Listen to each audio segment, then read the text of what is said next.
across the globe. I hope you're doing well. I am in my recording studio, aka my car. So I've just been running around today. I'm not working this afternoon. I've been running around with my babies. Both of them needed some medical attention. So if you hear anybody's breathing deeply in the back of my car, that's my daughter. She's had some cold, and so she's recovering from it. So definitely she will not be breathing very easily or straightforward. So today I'm going to talk about something, but before I do that, I just want you to know that there is no judgment in this place. I'm not here to judge anyone. I'm not here to condemn anyone.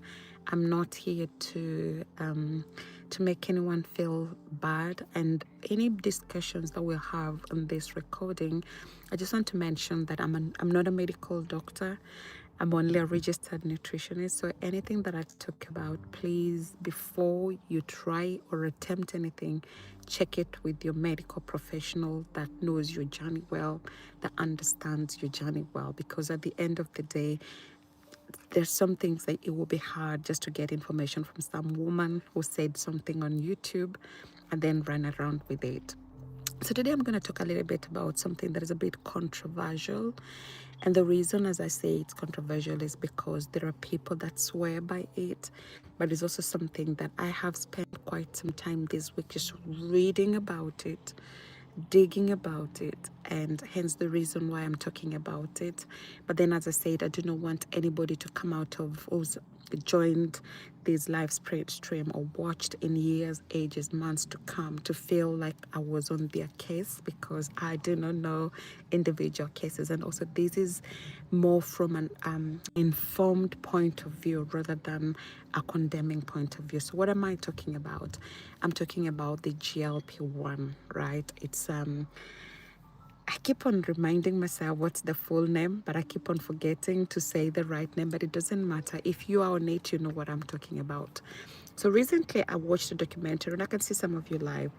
On Netflix, there's a documentary about Ozempic. So that's something that is, you'll find it on Netflix. It's only about 50 minutes long, and it talks about the celebrities that have used, some people that swear with it, some people that say how Ozempic has changed their lives. I know people that are on Manjuano.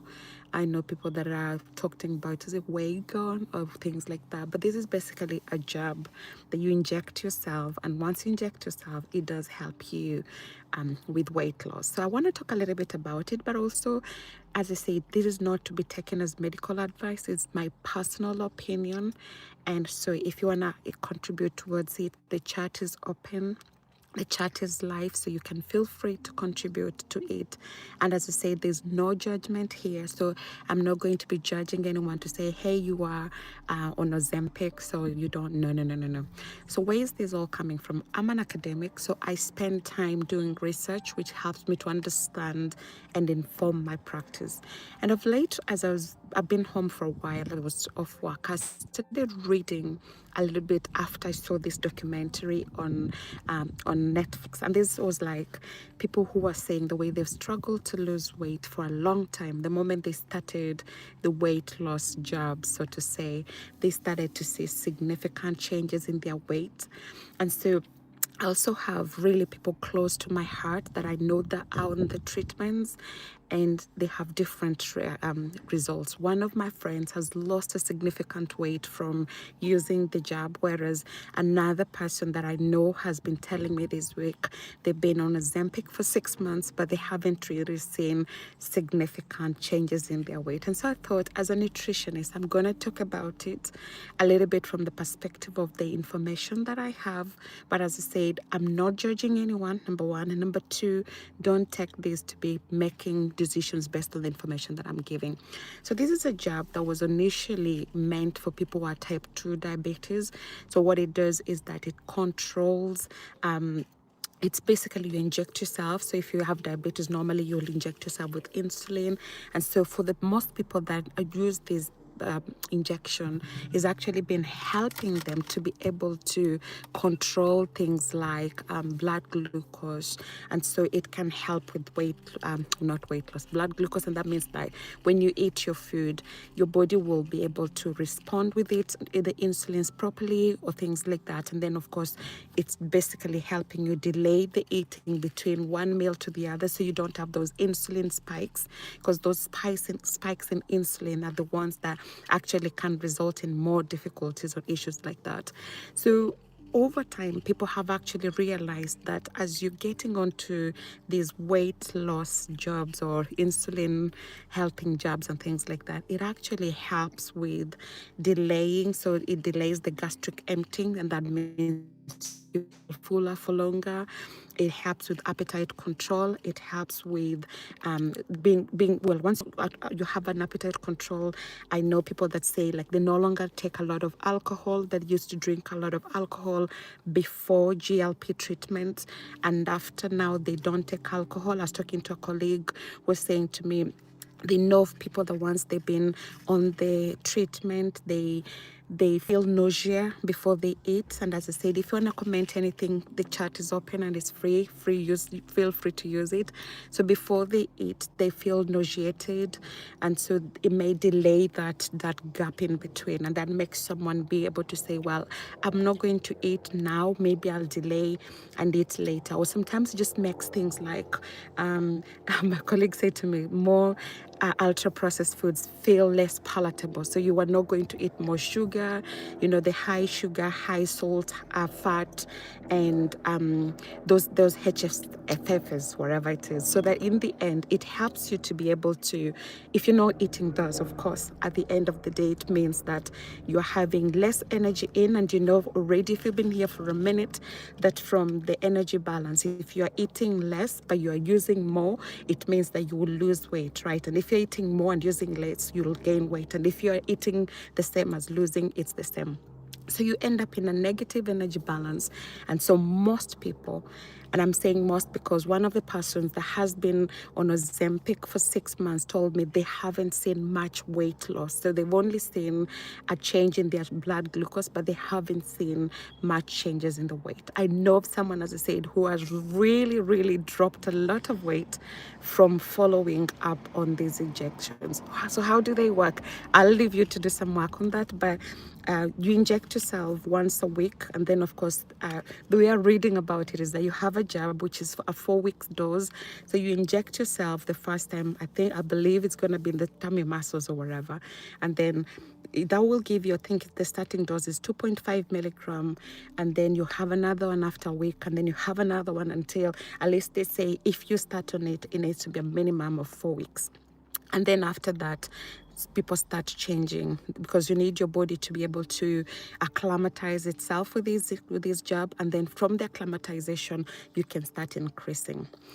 So I have been doing research the whole of few weeks now, like maybe 2-3 weeks, and sitting down and thinking, what is the impact of this? Because obviously this is something that was developed for type 2 diabetics, and it wasn't really necessarily developed for people that are intending to lose weight. And there are things that I want to address today in this stream. Number one is that the stigma. Because most of the time you realize that people will think, okay, people that are going down the route of using jabs to be able to lose weight, they are lazy, they are not self-controlled, they cannot do exercise and things like that. Those are things that I've been picking up from literature searching and doing some research. So there's a lot of stigma around the fact that, for example, if you're beginning to reduce the amount of food that you're eating in a given setting, you'll start to avoid some settings. So there's that social separation, which can lead to things like social anxiety, and that can also affect or impact these individuals. So there is also the changes in the behavior, in eating behavior, changes in dietary preferences, in food behavior. The way people have in the past interacted with foods is so different. But I'm going to talk a little bit about the nutritional aspect, because obviously I'm a registered nutritionist. I am not a dietitian, so I cannot talk about the medical part, but I can talk about the nutritional part. One thing that worries me a lot when it comes to these remedies is, even though they work with, look, let's look at it this way. Let's say they help to lose weight, because obviously, as I said, I know people that have lost a significant amount of weight from these therapies. But then if you're starting to reduce your food, the most important thing to think about is, is the nutrition density of the food that you are eating. There's a difference between eating food and eating nutritionally dense food. What I mean is that if you're eating something that is dense in nutrition, you may eat a smaller portion, but it has your minerals in it, it has your carbohydrates, it has your protein, it's a balanced plate that will have the density of the nutrients that you need. Whereas in some cases, people may still eat small meals, but they're not eating healthy small meals. So you have a smaller portion, and because you have a smaller portion, obviously you're in energy deficit. You will still lose weight, but the problem comes in because you start losing muscle mass.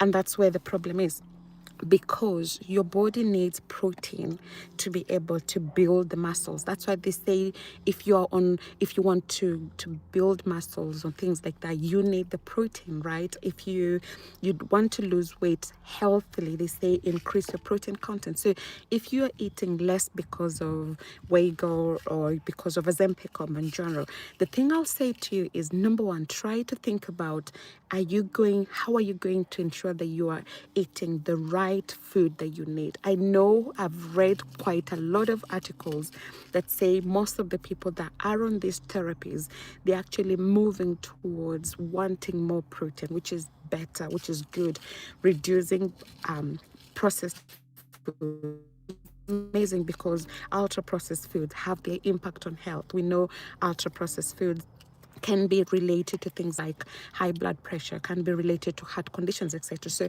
if you're reducing your intake and consumption of ultra processed foods, that's a positive thing. There is also that thinking. So if you're reducing, it's going to be positive, as I said, but think of it like, how does my plate look like? Some people may end up resolving into eating only one meal per day, because to them it feels like, I'm not hungry, so I'll delay eating until later on. But just think, am I having minerals? Because one of the person that is on Ozempic, we had this conversation, and they say to me they have been forced to start going back to taking multivitamins, because they are a little bit more worried if at all they're getting all that they need from the meal that they can eat when they can tolerate. Because obviously some people have things like nausea, some people have acid reflux, some people have constipation, some people have bloating. There's so many different issues that come with this. So before I bore you with the details, but just to say, if you ever come across somebody who's on these remedies, or you are on them yourself, or you're thinking of going on them,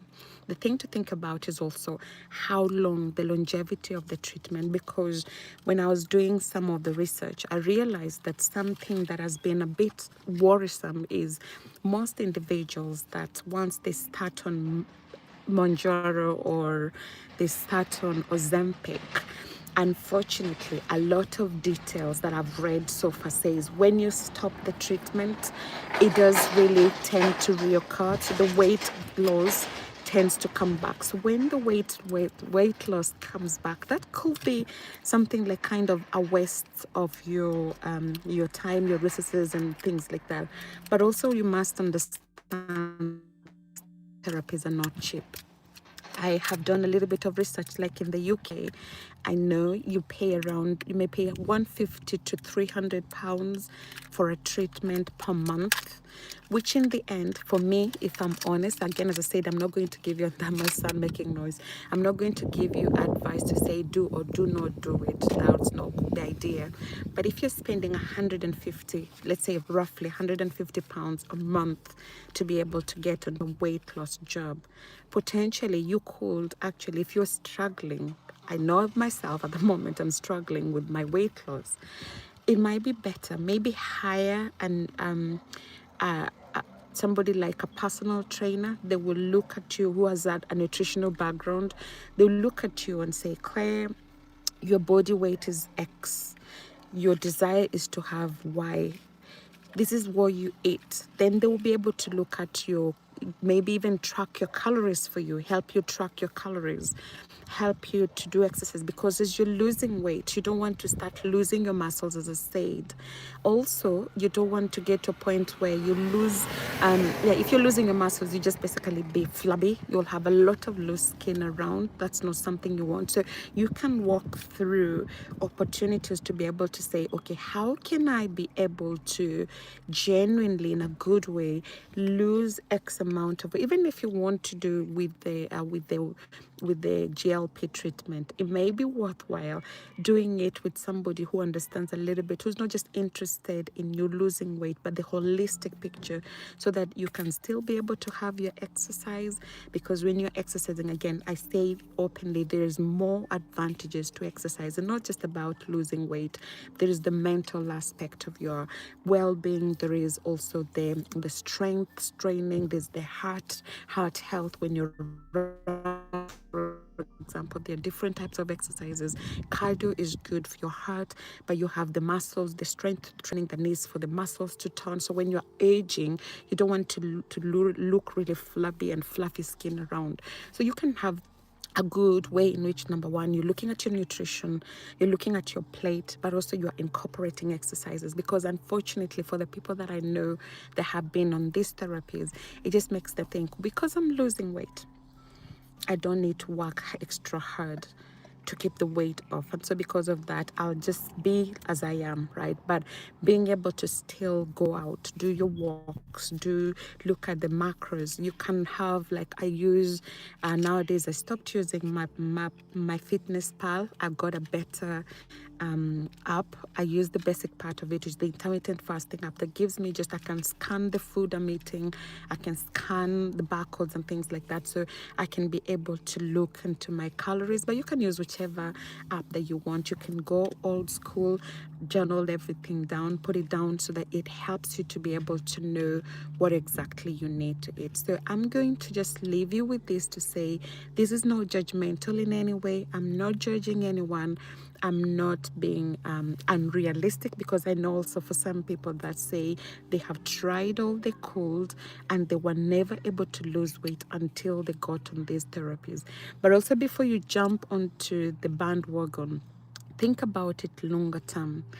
Are you able to afford to sustain that lifestyle? For how long? Is it going to be for a year? Is it going to be for a month? Is it going to be, and if you're not able to financially, for example, finance it, you may be better off just trying to think, instead of using the money for the jobs, maybe use the money for something else, like getting a personal trainer, getting into learning nutrition. I usually say you don't need a nutritionist to be able to be healthy.